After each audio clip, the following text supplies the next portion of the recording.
Welcome student. Now today I am covering theory of machine, जिसमें मैं previous lecture में मैं आपको बताया था displacement, velocity and acceleration diagram of knife edge follower with uniform velocity. Uniform velocity से मैंने बताया था। अब मैं बताऊंगा, ये टॉपिक चल रहा है आपका motion of follower, motion of follower ये टॉपिक है आपका, ठीक है, जिसमें मैंने प्रीवियस में बता चुका हूं यूनिफॉर्म वेलोसिटी, और इस पे जो बेस्ड न्यूमेरिकल्स हैं, न्यूमेरिकल्स जैसे आपके डिस्प्लेसमेंट डायग्राम हो गए,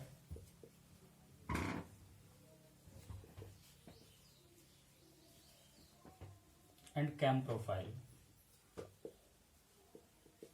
ये मैं आपको ऑलरेडी बता चुका हूं। आज के इस वीडियो में मैं आपको बताऊंगा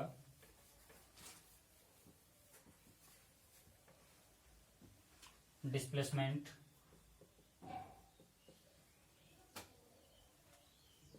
velocity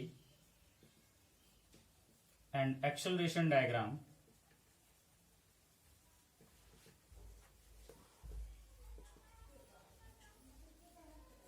of knife edge follower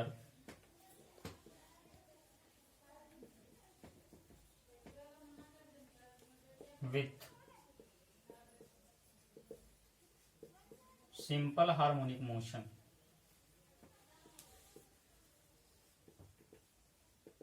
ये ठीक है। तो ऑलरेडी जैसा कि आप लोग जानते हैं कि अगर मैं सिंपल हार्मोनिक मोशन की बात करता हूं तो सिंपल हार्मोनिक मोशन में दो कर्व होते हैं, एक साइन कर्व, दूसरा कोसाइन कर्व, ठीक है। इसी दोनों पे बेस्ड इसका प्रोफाइल बनेगा, ठीक है। इसी दोनों पे बेस्ड इसका वेलोसिटी डायग्राम बनेगा। तो वेलोसिटी डायग्राम क्या होगा? साइन होगा, कोसाइन होगा। एक्सेलरेशन डायग्राम क्या होगा? तो वेलोसिटी डायग्राम साइन कर्व के रूप में होगा और एक्सेलरेशन डायग्राम कोसाइन कर्व के रूप में होगा, वो अभी हम देखेंगे, ठीक है। और अगर मैं आगे की बात करूं तो सबसे पहले डिस्प्लेसमेंट डायग्राम के कुछ स्टेप्स हैं, उसे मैं नोट डाउन कर लेता हूं, ठीक है। आप उसके स्टेप्स को नोट डाउन करेंगे कि कैसे ड्रॉ किया जाता है डिस्प्लेसमेंट डायग्राम को। तो steps to draw displacement diagram.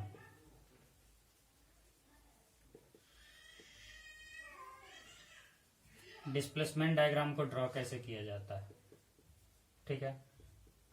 तो देखिए, यहां डिस्प्लेसमेंट डायग्राम आपके साइनसॉइडल वेव के रूप में होगा, फॉर्म के रूप में, चूंकि ये लीनियर नहीं होगा, ये लीनियर नहीं होगा। अगर मैं इस तरह की बात करूं, ठीक है, तो अगर ये होगा तो लीनियर नहीं, ये कुछ इस तरीके से होगा,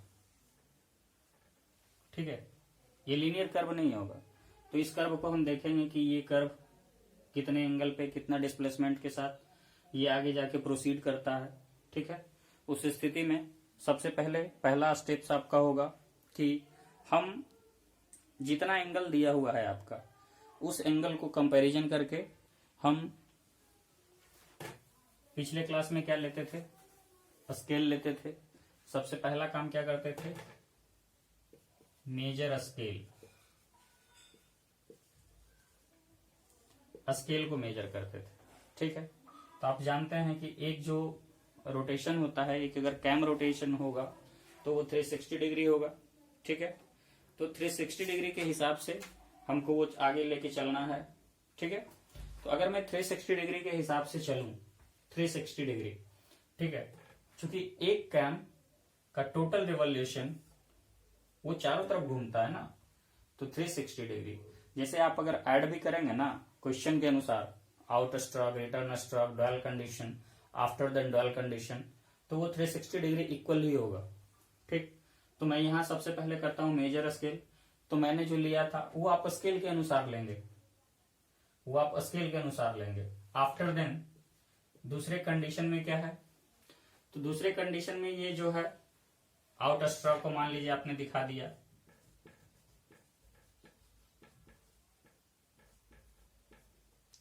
डुअल कंडीशन को आपने दिखाया, रिटर्न स्ट्रोक को आपने दिखाया, जो जितना है आफ्टर देन फिर डुअल कंडीशन। ठीक है, मतलब मान लीजिए कि 60 डिग्री है, 30 डिग्री है, 20 डिग्री है और 180 डिग्री है। ठीक है, तो उसके अनुसार हम स्केल लेके यहां पुट ऑफ कर देंगे। अगले में क्या करेंगे, हमारा जो लेंथ ऑफ फॉलोअर होगा, लेंथ ऑफ फॉलोअर होगा। ठीक है, लेंथ ऑफ फॉलोअर का एक लाइन ड्रॉ करेंगे, जितना होगा 40 mm होगा, 30 mm होगा, 50 mm होगा, इसे लेके एक रेक्टेंगुलर ब्लॉक बना देंगे। ठीक है, अब एक चीज आप ध्यान रखेंगे, क्योंकि यहां सिंपल हार्मोनिक मोशन है, एंगुलर डिस्प्लेसमेंट हो रहा है, एंगुलर डिस्प्लेसमेंट। ठीक है, अब जहां एंगुलर डिस्प्लेसमेंट की मैं बात कर रहा हूं, तो जो डिस्प्लेसमेंट कर्व होगा यहाँ, ठीक है, यहाँ एक सेमी सर्कल बनाते हैं, और सेमी सर्कल का रेडियस कितना होता है, तो जो लेंथ ऑफ फॉलोअर होता है, जो भी लेंथ ऑफ फॉलोअर होगा वही उसका पूरा डायामीटर होगा। ठीक है, तो मान लीजिए अगर 40 mm है तो 20 mm उसका ये हो गया, सेमी सर्कल हुआ। ठीक है, अगले कंडीशन में आप क्या करेंगे, अगले स्टेप्स में ये जहां जहां ये आया सब लाइन को मेजर कर लीजिए, इसको मिला दीजिए आप, जो डुअल आया, जो रिटर्न आया, जो फॉरवर्ड आया, सारे स्ट्रोक को आप मिला दीजिए। ठीक है, अब आगे आप देखिए, अगले कंडीशन में आप क्या करेंगे,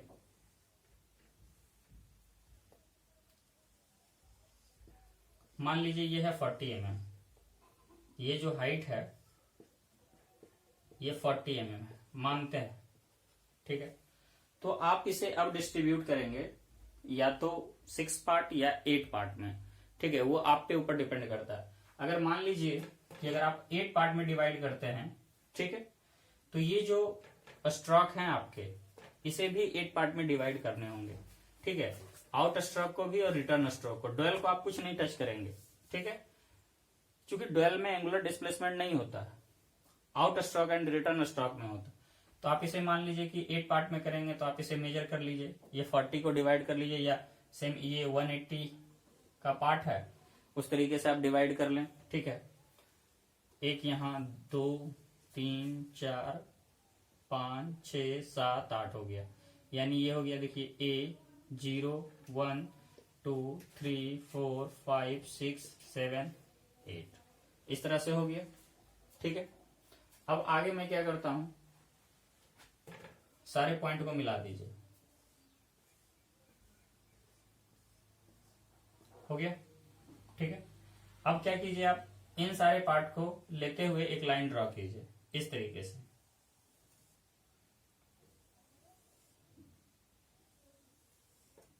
जो भी आएगा, जहां भी जो भी लाइन जा रहा है उस लाइन को ड्रॉ कीजिए। ठीक है, अब बारी बारी से ये आउट स्ट्रोक है, इसको 8 पार्ट में डिवाइड कीजिए। अगर आपने 8 पार्ट में इसे डिवाइड किया है, तो आप 8 पार्ट में इसे भी डिवाइड करेंगे। ठीक है, 8 पार्ट में इसे डिवाइड कीजिए। जब आप 8 पार्ट में डिवाइड करेंगे तो 1 2 3 4 5 6 7 8 हो गया, 0 1 2 3 4 5 6 7 8 हो गया। ठीक है, सारे लाइन को आप ऊपर की तरफ प्रोजेक्ट करेंगे, इसका लाइन भी आप ऊपर की तरफ प्रोजेक्ट करेंगे। देखिए, थोड़ा सा मार्कर के कारण ऐसा हुआ है, आप थोड़ा सही ढंग से प्रोजेक्ट करेंगे।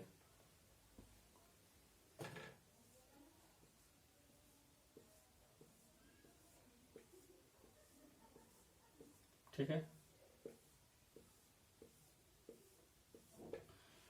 नाम दे दीजिए 1 2 3 4 5 6 7 8, 1 2 3 4 5 6 7 8। ठीक है, सॉरी ये 0 1, हाँ। अब देखिए ये हो गया, डिवाइड हो गया। अब आप क्या कीजिए, सारे पार्ट्स को मिला दीजिए। यहां से देखिए,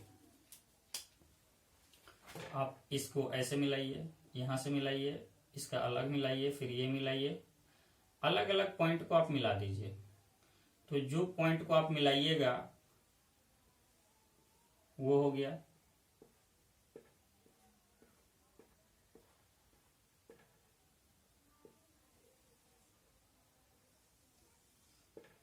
देखिए कुछ इस तरह का कर्व बना आपका, ठीक है। तो ये जो कर्व आपके बने, यही आपके हो गए सिंपल हार्मोनिक मोशन का डिस्प्लेसमेंट डायग्राम। Any doubt? अगर आप लोगों को किन्हीं को कोई डाउट है तो आप बता सकते हैं। पहला स्टेप को आप देखिए। स्टेप अगर आपको नहीं याद रहेगा तो आप कुछ नहीं कर पाएंगे। सबसे पहला स्टेप मैंने क्या लिया कि सबसे पहले हमने स्केल को मेजर किया।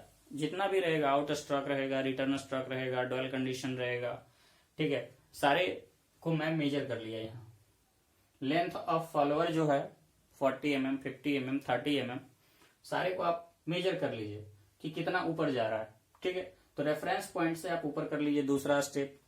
तीसरा क्या है कि जो लेंथ ऑफ फॉलोअर है आप उसके आधार पे सेमी सर्कल यहां बना लीजिए, उसके आधार पे सेमी सर्कल, ठीक है। अब सेमी सर्कल बनाने के बाद जितना भी मेजरमेंट है आउट स्ट्रोक जो भी आपने एज्यूम किया, मान लीजिए 60 सेंटीमीटर है, 30 सेंटीमीटर है डुअल, तो आप उसके अनुसार आउट स्ट्रोक को मेजर कर लेंगे कितना, जैसा कि मैंने कैम प्रोफाइल में पिछले क्लासेस में बताया था यूनिफॉर्म वेलोसिटी में, वही उस तरह से आप सबको बारी बारी से रख लेंगे। आफ्टर देन 8 पार्ट्स में इसे डिवाइड करेंगे। अगर 8 पार्ट में आप सेमी सर्कल को डिवाइड किए तो 8 पार्ट में आप out stroke and return stroke को भी डिवाइड करेंगे। ये चीज याद करके रखिए। या अगर आप 6 पार्ट में इसे डिवाइड करते हैं तो 6 पार्ट में आउट स्ट्रोक और 6 पार्ट में ही रिटर्न स्ट्रोक को करेंगे। और आफ्टर देन जो भी इस सर्कल का इंटरसेक्शन और इस लाइन का इंटरसेक्शन पॉइंट होगा, सारे पॉइंट को आप अगर मिला लेंगे तो यही आपका डिस्प्लेसमेंट डायग्राम कर्व होगा, ठीक है। Any doubt? अगर आप इस वीडियो को बार बार पढ़ेंगे, ठीक है, बारी बारी से पढ़ेंगे, ओके। अब चलते हैं वेलोसिटी डायग्राम पे, ठीक। मेरे पास जगह नहीं है, आप यहीं नीचे बनाएंगे।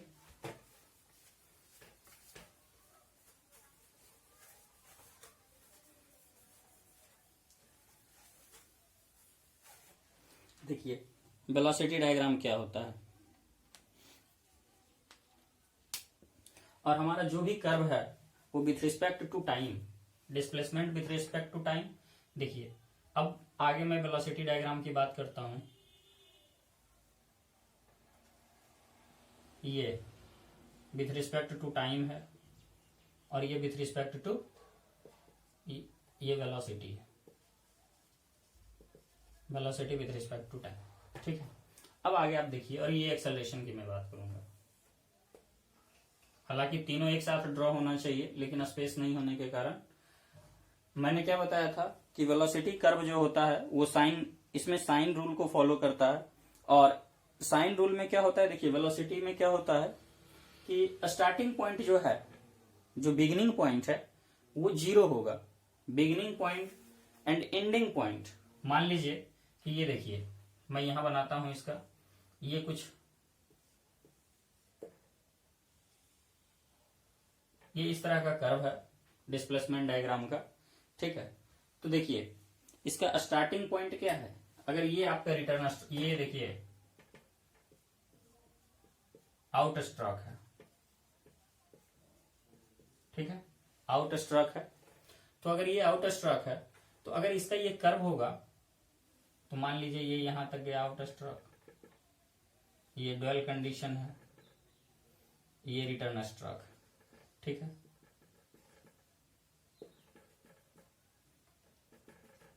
तो अगर ये लेंथ आउट स्ट्रोक का है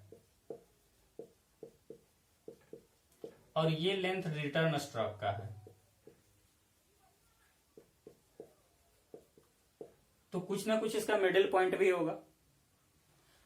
तो जो इसका मिडिल पॉइंट होगा, मान लीजिए ये इसका मिडिल पॉइंट है, ठीक है, ये इसका मिडिल पॉइंट, तो आप इस मिडिल पॉइंट को भी एक मार्क कीजिए out stroke and return stroke के मिडिल पॉइंट को। तो आप ये देखेंगे कि जो साइन कर्व होगा ये कुछ इस तरीके से बनेगा, ठीक है। यानी जो वेलोसिटी होगा, वेलोसिटी का कर्व जो होगा वो 0 होगा इनिशियल पॉइंट पे। याद रखिएगा, सिंपल हार्मोनिक मोशन में वेलोसिटी इनिशियल पॉइंट पे 0 होगा और मिड पॉइंट पे, जो मिड पॉइंट होगा उस पॉइंट पे सबसे ज्यादा होगा, मैक्सिमम होगा, और फिर फाइनल में वो 0 हो जाएगा, ठीक है। सेम रिटर्न स्ट्रोक में भी, तो ये कर्व नीचे जाएगा, ये कर्व नीचे की तरफ गया, ठीक है। Any doubt? तो जो देखिए मिडिल पॉइंट है वही इसका मिडिल पॉइंट को मैंने फिर से मार्क कर दिया एक्सेलरेशन डायग्राम पे भी। ये आपका एक्सेलरेशन डायग्राम है विथ रिस्पेक्ट टू टाइम, और इसे देखिए कहते हैं साइन कर्व, साइन कर्व, ठीक है। इसके जस्ट विपरीत हो जाएगा एक्सेलरेशन। एक्सेलरेशन क्या होगा कि जहां इसका बिगिनिंग है वो मैक्सिमम, जहां इसका बिगिनिंग है वो मैक्सिमम होगा और जो मिड पॉइंट होगा वहां 0 हो जाएगा। तो अगर ये मैक्सिमम है तो देखो ये हो जाएगा 0, कुछ इस तरीके से जाएगा, ठीक है। और फिर इसका रिटर्न स्ट्रोक भी इसी तरीके से कुछ जाएगा, मिडिल पॉइंट 0 हो जाएगा और ये हो जाएगा। तो इस तरह का जो कर्व है इसे कहते हैं कोसाइन कर्व, कोसाइन कर्व, ठीक है। आप ध्यान से देखिए, वेलोसिटी डायग्राम साइन कर्व को फॉलो करता है, एक्सेलरेशन डायग्राम कोसाइन कर्व को फॉलो करता है। पॉइंट नोट करने वाली बात इसमें क्या है कि अगर हमारा जो साइन और कोसाइन कर्व है, जैसे वेलोसिटी डायग्राम की मैं बात कर रहा हूं, तो वेलोसिटी डायग्राम में क्या है देखिए, जो इनिशियल पॉइंट है, initial point and final point वो है 0 एक स्ट्रोक का। आउट स्ट्रोक का इनिशियल 0 है तो आउट स्ट्रोक का फाइनल भी 0 है। उसी तरह रिटर्न का इनिशियल 0 है तो फाइनल भी 0 है। एक्सेलरेशन का, अब एक्सेलरेशन में क्या है, ये इसका हो गया। एक्सेलरेशन में क्या है कि इनिशियल ज्यादा है, मैक्सिमम है, बट जो मिड पॉइंट है वो 0 है। ये याद रखेंगे, ये फाइनल याद रखने वाली बात इस कर्व में है, ठीक है। इस कर्व में ये बात सबसे ज्यादा आप याद रखेंगे, क्योंकि इससे क्या है कि ऑब्जेक्टिव भी आ सकते हैं आपके, ठीक है। अब हम लोग देखेंगे, अभी हमने क्या देखा था, displacement diagram, velocity diagram and acceleration diagram अभी मैंने देखा। अब मैं ये देखूंगा कि मान लीजिए, ये देखिए, ये आपका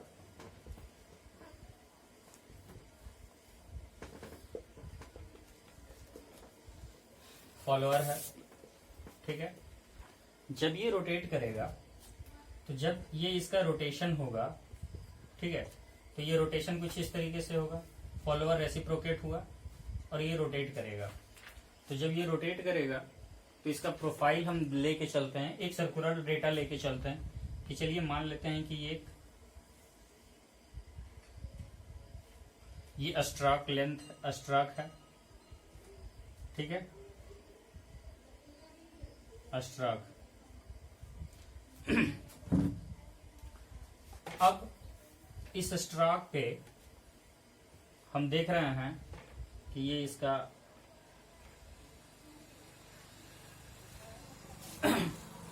इस स्ट्रोक का मोशन इसका कुछ इस तरीके से है, इस डायरेक्शन से मूव कर रहा है।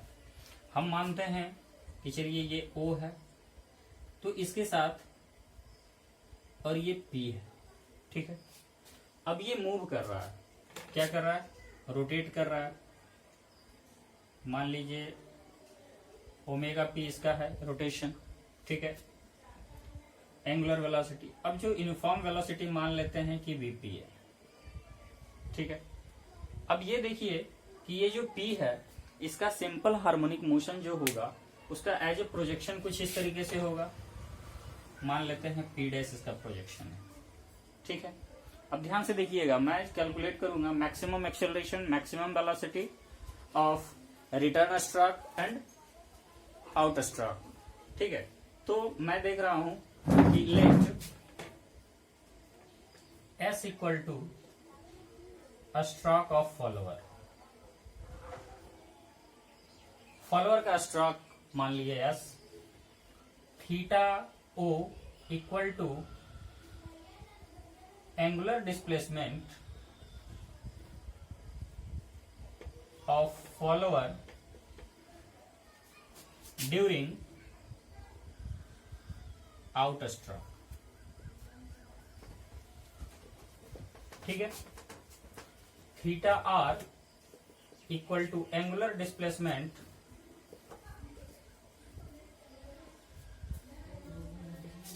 Of follower during return stroke, ठीक है। ये आप देख लीजिए, omega equal to angular velocity, okay, of cam, ये कैम का है, एंगुलर वेलोसिटी ऑफ कैम, ठीक है। चलिए अब सबसे पहले हम ये निकालेंगे कि टाइम रिक्वायर्ड, कितना टाइम लगता है, time required of follower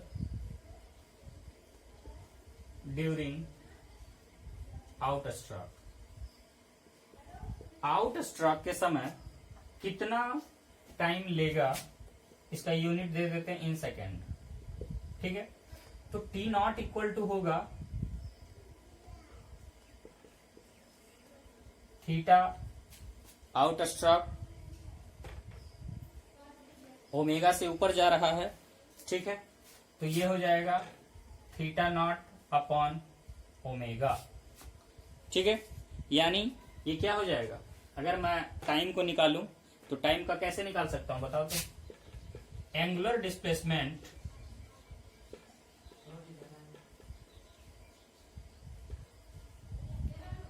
to the angular displacement to the, अगर मैं कहूं एंगुलर वेलोसिटी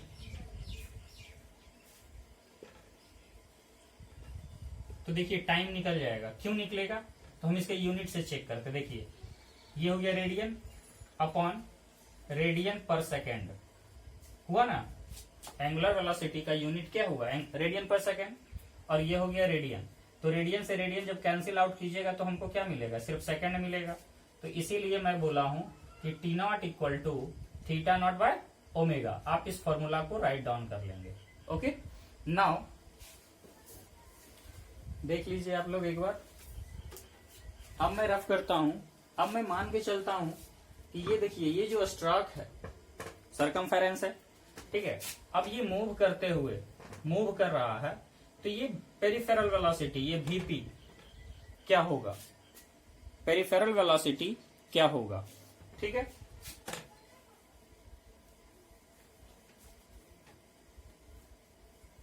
मान लेते हैं, अब देखिए कोई एक पॉइंट को कंसीडर कर लिए कि consider a point P,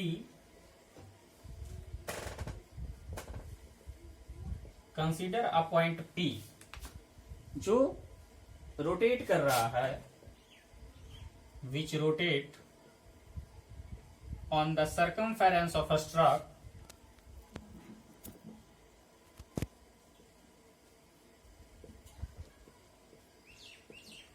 S as diameter, S को एज डायमीटर मैंने ले लिया, ठीक है। P का प्रोजेक्शन ही P डैश है, ठीक है, जो सिंपल हार्मोनिक को बता रहा है। Now peripheral velocity, peripheral FH velocity, अब अगर मैं पेरीफेरल वेलोसिटी की बात करता हूं, ठीक है, एट P, ठीक है। सॉरी पेरिफेरल स्पीड लिखिए, पेरिफेरल स्पीड एट पी, तो बीपी क्या होगा, पेरिफेरल स्पीड क्या हो जाएगा, ठीक है, pi stroke by 2 into 1 by T naught, ठीक है। देखिए पाई एस को as usual by 2 into T naught 1 upon T naught क्या लिखे थे, थीटा नॉट अपॉन ओमेगा, पिछले में मैंने लिखा है, यानी ये हो जाएगा pi S omega by 2 into theta naught. ये देखिए वीपी इक्वल टू आ गया, यानी पेरिफेरल वेलोसिटी आ गया, ठीक है। अब मैं आगे देखता हूं कि मैक्सिमम वेलोसिटी क्या होगा of the follower during out stroke. तो आपको भी पता होगा कि अगर मैं मैक्सिमम वेलोसिटी की मैं बात करूं तो मैक्सिमम वेलोसिटी क्या होगा, जिस स्पीड से ये चल रहा है इसके चारों तरफ,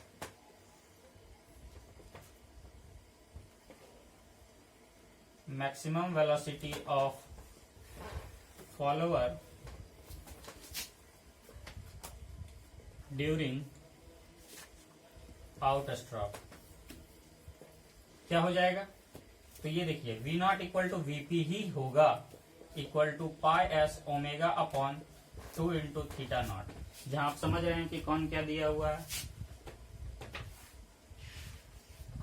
चलिए अब देखिए निकालते हैं हम इस पॉइंट P के अलोंग, इस पॉइंट P के अलोंग कौन सा एक्सेलरेशन हो जाएगा, यहां centripetal acceleration, centripetal acceleration along point P, ठीक है। तो एपी की मैं बात करूं तो ये क्या हो जाएगा, एपी की मैं बात करूं तो क्या होगा, जिस वेलोसिटी से ये चल रहा है वीपी का होल स्क्वायर अपॉन क्या है इसका ओपी, स्ट्रोक यही है। चलिए तो बीपी क्या हो जाएगा, pi S omega upon 2 into theta naught का होल स्क्वायर, ठीक है। मैं इधर देखिए रफ कर रहा हूं, इंटू ओपी एस बाई 2 हो जाएगा, तो मैं ये लिख सकता हूं, यहां एस बाई 2 होगा, ओपी बराबर एस बाई 2 है, तो ये उलट जाएगा तो 2 बाय एस हो जाएगा, ठीक है। मैंने मल्टीप्लीकेशन कर दिया 2 बाय एस, यानी ये क्या आ गया, AP equal to pi S omega का होल स्क्वायर अपॉन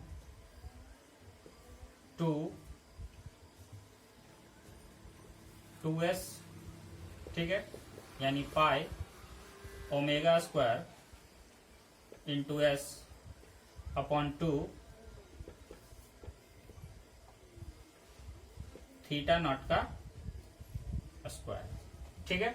यही आपका आया है pi omega square S upon 2 theta naught square, ठीक है। आप लोग एक बार मिला लीजिए, सॉरी यहाँ पाई स्क्वायर है, ठीक है। चलिए अब मैं निकालता हूं maximum acceleration,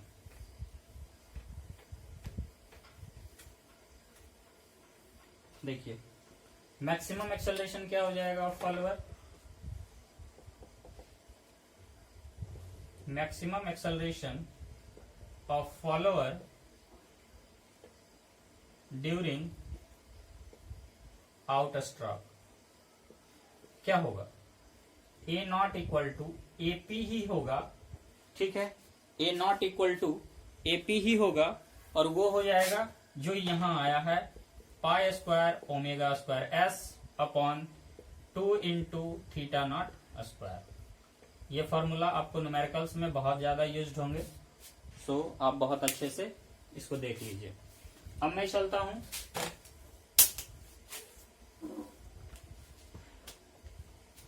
maximum velocity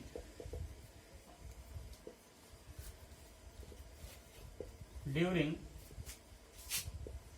return stroke. देखिए तो क्या होगा, रिटर्न जितना जा रहा है उस अनुसार से रिटर्न क्या हो जाएगा, ए आर बराबर A P equal to pi omega S upon 2 theta R हो जाएगा यहाँ, ठीक है। और maximum acceleration during return stroke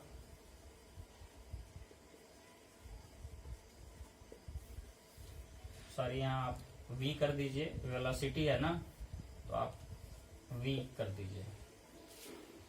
A R equal to A P equal to pi square omega square S upon 2 into theta R square. ये देखिए आपके formulas हो गए, जितने सारे फॉर्मूले यूज होंगे, यानी maximum acceleration of follower during out stroke, A naught equal to A P जो सेंट्रीपिटल एक्सेलरेशन मैंने फाइंड आउट किया है, pi square omega square S upon 2 theta naught square. Theta naught क्या है, तो जो आउटवर्ड स्ट्रोक का डिस्प्लेसमेंट है। Maximum velocity during return stroke, तो V R equal to VP pi omega S upon 2 theta R. Maximum acceleration during return stroke A R equal to A P equal to pi square omega square S upon 2 theta R का whole square. Okay, ये रहे आपके displacement, velocity and acceleration diagram of knife edge follower during simple harmonic motion. सिंपल harmonic मोशन के समय ये सारे यूज होंगे, ठीक है। अब इसका न्यूमेरिकल मैं आपको नेक्स्ट वीडियो में दूंगा। तब तक के लिए धन्यवाद। Stay home, stay safety. Thank you.